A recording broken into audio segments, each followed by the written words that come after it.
ہمارے چینل تبلیغ T V کو ضرور سبسکرائب کریں اور نئی اپڈیٹس کے لیے گھنٹی کے بٹن کو ضرور دبائیں۔ تراویح کی جو نماز ہے یہ حضرت عمر کی سنت ہے، نبی نے کتنی پڑھی ہے یہ کسی کو بھی معلوم نہیں ہے، اس بارے میں ضعیف حدیث ہے، صحیح حدیث ہے ہی نہیں اس بارے میں کہ نبی نے کتنی پڑھی ہے۔ وہ جو حدیث ہے نا کہ نبی غیر رمضان اور رمضان میں 8 سے زیادہ نہیں پڑھتے تھے، یہ حدیث سند کے لحاظ سے صحیح ہے، متن کے لحاظ سے صحیح نہیں ہے، یہ متن میں اضطراب ہے، کیونکہ دوسری حدیث میں آتا ہے کہ رمضان میں زیادہ پڑھتے تھے، نہیں آ رہی بات۔ اور دوسرا اس حدیث کا تراویح سے کوئی تعلق ہے ہی نہیں، یہ عام معمول ہے جو رمضان اور غیر رمضان میں تھا۔ وہ جو تراویح کے 3 دن نبی نے کتنی نماز پڑھی تھی یہ کسی کو معلوم نہیں ہے۔ اب آپ کیا کر رہے ہیں کہ حدیث سے 8 رکعتیں لے رہے ہیں اور جماعت کہاں سے لے رہے ہیں؟ حضرت عمر سے، یہ گڑبڑ ہے۔ اگر حدیث آپ نے لینی ہے تو حدیث میں تو آتا ہے کہ نبی نے تیسرے دن صحابہ کو منع کر دیا تراویح پڑھنے سے اور غضبناک ہوئے۔ اس سے کسی نے سوال پوچھا کہ کیا اس پہ غضبناک ہوئے کہ نماز پڑھنے کیوں آ رہے ہو؟ اس نے کہا نہیں، غضبناک اس پہ ہوئے کہ فرض نہ ہو جائے۔ یہ بھی گھمایا ہے بات کو۔ بھائی غضبناک اگرچہ وجہ یہی تھی کہ فرض نہ ہو جائے، لیکن غضبناک ہوئے اس پر کہ دوبارہ پڑھنے کیوں آ رہے ہو، اتنا شوق کیوں دکھا رہے ہو؟ تو حدیث کے مطابق تو غامدی صاحب کی بات پھر صحیح معلوم ہوتی ہے کہ تراویح سرے سے بولو بھائی پڑھنی ہی نہیں چاہیے، کیونکہ نبی تو غضبناک ہو رہے ہیں کہ کیوں آ رہے ہو، نہیں آ رہی بات۔ اس غضب کی اصل وجہ یہی تھی کہ فرض نہ ہو جائے، مگر اس اصل وجہ کی بیس پر آپ نے جب منع کر دیا تو پھر آپ کیوں پڑھ رہے ہو؟ اور اگر آپ کہتے ہو اس لیے پڑھ رہے ہیں کہ حضرت عمر نے شروع کی ہے، تو پھر حضرت عمر نے 8 نہیں بلکہ 20 شروع کی ہیں۔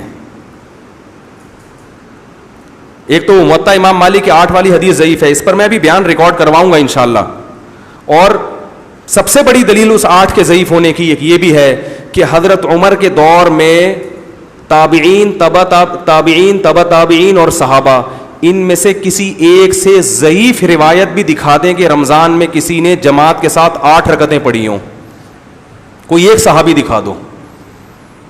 تو یہ کیسے ممکن ہے کہ صحابہ تابعین تبع تابعین کو حضرت عمر کی سنت کا پتہ، حضرت عمر کے کہنے سے تو شروع کر رہے ہیں، مگر جتنی رکعتیں حضرت عمر نے پڑھوائی ہیں اتنی نہیں پڑھ رہے، کوئی 16 پڑھ رہا ہے، کوئی 20 پڑھ رہا ہے، کوئی 40 پڑھ رہا ہے، 16 سے کم نہیں ملتی ہمیں، 8 کوئی بھی نہیں پڑھ رہا۔ تو اصل سنت اگر 8 تھی تو کوئی ایک تو ہونا چاہیے نا۔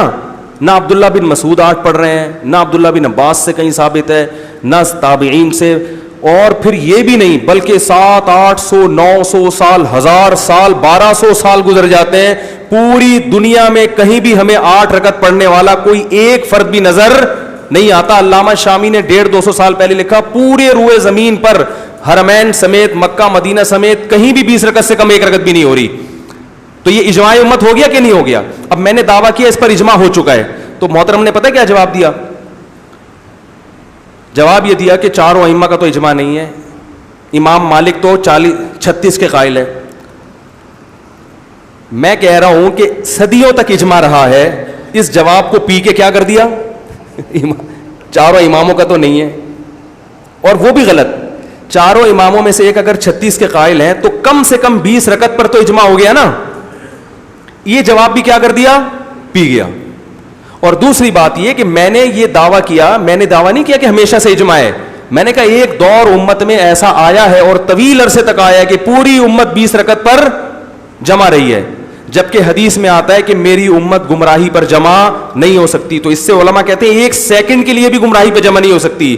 کسی بھی دور میں، چاہے 1000 سال کے بعد، 600 سال کے بعد، کسی بھی دور میں پوری امت اگر ایک پلیٹ فارم پہ جمع ہو گئی ہے، اس کے بعد کوئی بھی اس اجماع کو چینج نہیں کر سکتا، کیونکہ اگر چینج کرے گا تو اس کی علامت ہے کہ اس وقت امت غلط چیز پہ جمع ہوئی تھی، اور غلط چیز پہ امت 1 سیکنڈ کے لیے بھی جمع نہیں ہو سکتی۔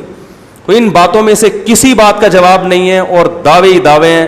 تو لوگ جو بیچارے کے پاس علم نہیں ہے وہ بیوقوف بڑے آرام سے بنتے ہیں، تو بنتے رہیں، کہ جب ظاہر ہے کہ جب آپ اتنے بڑے بڑے مجتہدین کو چھوڑ کر پلمبروں اور انجینئر اور پروفیسروں کے پیچھے لگو گے تو پھر اللہ آپ کا یہی انجام کرے گا، نولیہ ما تولا۔ اللہ فرماتے پھر جہاں چاہو میں تمہیں چلا دوں۔ تو ان ائمہ اربعہ جن کو پوری امت نے فالو کیا، ان کو تو یہ سمجھ میں نہیں آیا کہ اصل سنت کتنی ہے، 8 رکعتیں ہیں بھائی، وہ چاروں امام احمد بن حنبل کا ترمذی سے تو قول پیش کیا کہ وہ کہتے ہیں اس میں کوئی تعداد متعین نہیں ہے. 8 کا انہوں نے بھی نہیں کہا کہ 8 اصل ہیں, باقی کوئی تعداد نہیں. لیکن جو امام احمد بن حنبل کے اصل مذہب کی کتابیں ہیں, ان کے جو شاگرد ہیں وہ نقل کرتے ہیں کہ امام احمد کے نزدیک بھی افضل کتنی ہے, 20 رکعتیں. وہ قول کیا ہوا, وہ پی گئے. تو ان میں سے کسی کی بھی سمجھ میں نہیں آیا. پھر بھی میں کہتا ہوں بھائی آپ 8 پڑھیں, کوئی فرض نہیں ہے تراویح 20 رکعتیں پڑھنا, آپ 8 پڑھیں. لیکن 20 پڑھنے والے کو یہ کہنا کہ یہ بیوقوف ہیں, ان کو دلائل کا نہیں پتا, جیسے کہ ان کا طرز عمل یہی ہوتا ہے, یہ طریقہ کیا ہے, یہ غلط ہے. یہ انفن فی الماء وسطن فی السماء ہے. اس کا اردو میں ترجمہ دیکھ لینا لغت میں, کیونکہ یہ ترجمہ منبر پہ بیان کرنے کا نہیں ہے, یہ صرف عربی میں ہی چلے گا. انفن فی الماء وسطن فی السماء, ناک پانی میں, باقی چیزیں کہاں ہیں یہ آپ خود سوچ لیں. تو ایسے ہی یہ باتیں, ٹھیک ہے.